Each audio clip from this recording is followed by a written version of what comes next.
doorbell. We need to.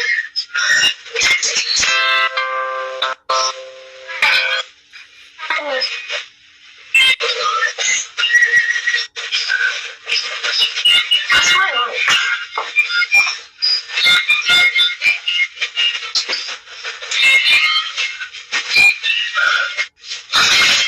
Do you live here? Yeah. You do? Papa! Papa! I don't believe that. What? I don't believe that. Where are you going? Rory, come on. Rory, come on.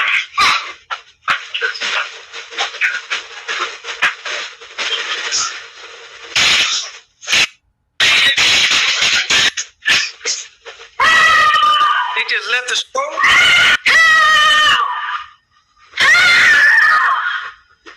Did someone come here? That was my wife. Somebody chased her up here. And she had the kids. Who chased her? She said somebody in There the was silver a guy in a truck. gray truck, and he came around the corner, and I was in the street, and so I come up because I have my kids, and so I'm like, I pretend that I'm coming home, and so I pull up and I start walking to your back gate, and he stops here and he goes, "Are you looking for someone?" And I said, "Nope," and then he sat here, and I was like, "I need to get in." Well, that's my husband. That's why he lives here. Yeah. He lives here, so he came in and he said there's a lady screaming, and I'm like, that's... She got all worried that she... I'm scared the crap out of me. How? I'm so sorry. How did he scare you, though? I had a feeling. I just seen her in the driveway and I was like, are you looking for somebody? Because I was pulling up out. And I saw someone walking in our driveway, too, and I'm like, why is someone walking in our driveway? Well, I'm sorry. All right, sorry. What? I don't. She said that someone was following her, so you were walking from there? You came this way, didn't you? No, I came down this street right here. Yeah. And I was riding slow because I'm looking at our Christmas lights. Well, you just have to understand my point of view. Being by myself with two kids, I just saw a car coming, and so I was like, oh, it scared me, and so I just pulled up here, and I kept thinking, this could be his house. But you didn't say, this is my home. You just said, are you looking? And I was like, I did. When you was on the porch, you asked me, did I live here? I said, yeah. And you said, no, you don't. And you said, I don't think you do. It was obviously you could tell that I was really caught off guard. Like, I'm pulling in my, it's like I'm pulling in my house. Like, this neighborhood is probably one of the best neighborhoods in Ohio. You don't have to worry about stuff like that. Well, I'm very sorry. I really hope that you're not upset with me. Come on, baby, go in the house. Let's go. You told me that you said you didn't think I lived here. It was the way that you were talking. I was so caught off guard. I'm so sorry. In case the audio was a little bit fuzzy, let me tell you frame by frame what happened. Basically, this woman is walking with her kids, jogging with her kids. Now, the dude, DeMichael Jenkins, I guess he's coming home from work or whatever the case may be. He notices her, I guess she lives next door, whatever the case may be, or close in proximity. So nevertheless, he goes to his house. So then she takes it upon herself to walk and ring the doorbell. And you can see the doorbell cam caught everything. She has the audacity to ring the doorbell. So I guess the dude comes out, first his wife comes out. She comes with her husband, and her husband seems to be rational, and he just basically explaining what's supposed to have happened, what his wife told him, because his wife told him that she was chased. Now, at the end of the day, the husband did what he was supposed to do, but at least he was rational. He didn't come in there all gun-ho. He was rational, so shout out to him for just basically having a civil conversation. So then finally, the lady tried to say, you didn't tell me that you lived here, and you can clearly hear on the video, he says that he lives there. She says she doesn't believe him. So right there, that's where the problem started. Then afterwards, she started screaming and running, yelling, help, help. Now, do you know how disastrous that could have been if the cops would have came and saw him? They would have probably opened fire on him. And let's just say her husband would have had a weapon and saw him and he would have opened fire, or vice versa. And then you got somebody losing their life because somebody overreacted. That was a complete overreaction. She was putting too much on it.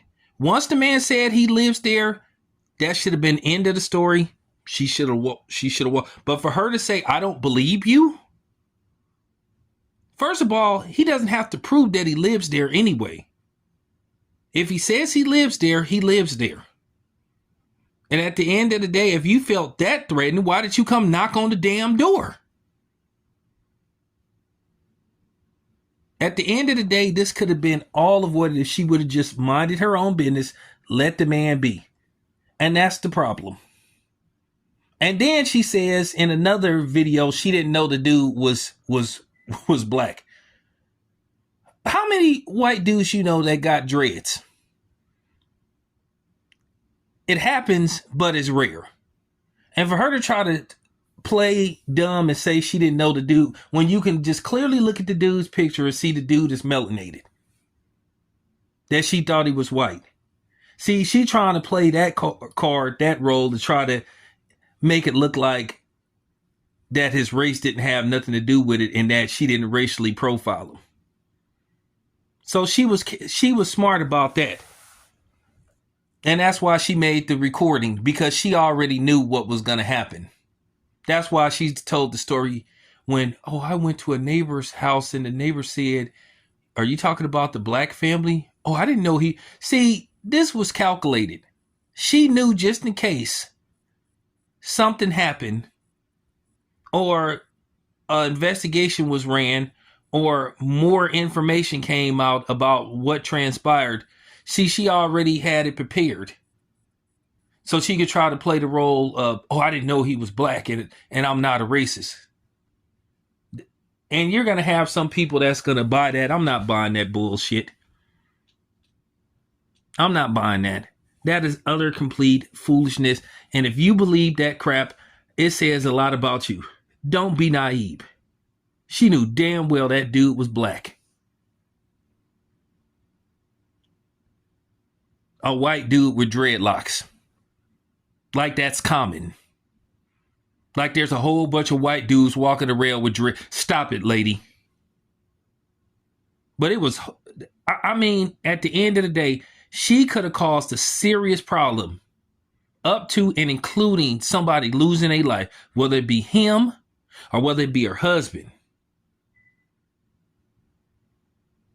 You could have possibly had somebody being, being without their children. You could have had a family that could have been minus their father. Okay? Because of her being paranoid and irrational. She just, to just hear her just overreact, start screaming, help. Now, what if you would have just had what you would call some vigilante, self-righteous, wannabe, neighborhood watch dudes that would have went over there and caused some problems. And once again, to where it could have involved gunplay.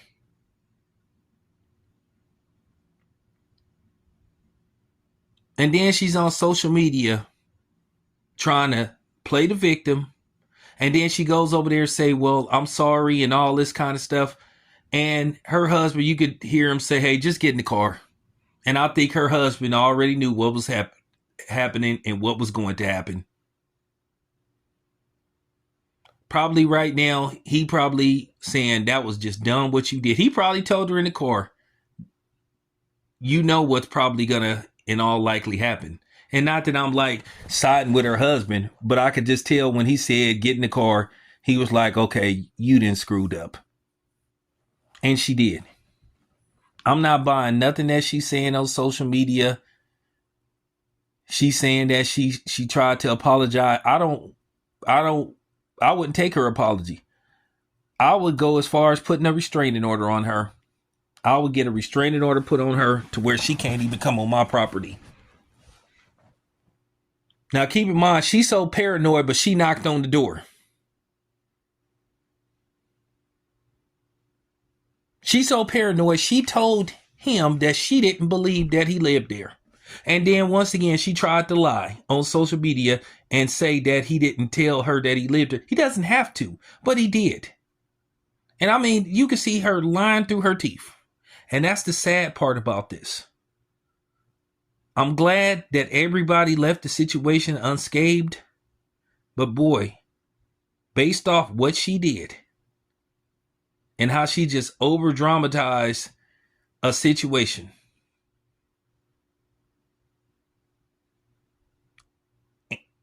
And I'm going to say this once again to the brother, to Mr. Michael Jenkins, you know, at the end of the day, you handled the situation correctly, and I'm glad that you are exposing her for lying. I mean, she was lying when she, you know, when she came with her husband, she was lying, saying you didn't tell me that you lived there. And once again, why does he have to tell her he lives there? She is not security. You know, she isn't law enforcement. The best thing for her to do was to just keep walking. If you see the man going to the house, obviously he has some type of business there. And then his wife came out and basically was, you know, catching her in her lies. Because she heard the entire situation. And then she continued to lie from when the incident happened until basically now. I guess there was a Facebook page in that area that they all was on and stuff, and she continued to lie, and the homeowners association didn't do anything. But she kept trying to play victim. She kept lying about what happened. So basically she got exposed. And don't come on here with this, this is divisive. You're trying to divide. Listen, we already divided. We've been divided. So knock it off. But I'm going to leave you with this note. They should stay clear away from her. I wouldn't accept the apology. And to think, that man built that house from scratch. You want to enjoy the fruits of your labor, your hard work, your dedication, and build the house for you, your wife, and your family. And then you have to go through this. But I say this all the time. It's always buyer beware. And I literally mean buyers beware when you move in those type of areas. You do not want to be the only black person in that community. Because every time something goes wrong, they're going to look at you. Every time you get a visitor, they're going to come outside and act like they mowing the lawn, even though they mowed the lawn and they watered the grass just yesterday. Or they're going to act like they need to work on their car. I've seen this stuff. So there you have it. Salute to the Jenkins family for coming out, sharing their story, and basically exposing this woman and her lies. And exposing her for being the racist that she is. The racist Karen that she is. A very unnecessary confrontation that she instigated, that she provoked on her own. So if people are not patronizing her businesses, she brought that on herself. And I think that's the only reason why she's sitting up trying to explain her story, because she said it herself. People been on her. So there you have it. This your boy Town Biz. I'm out.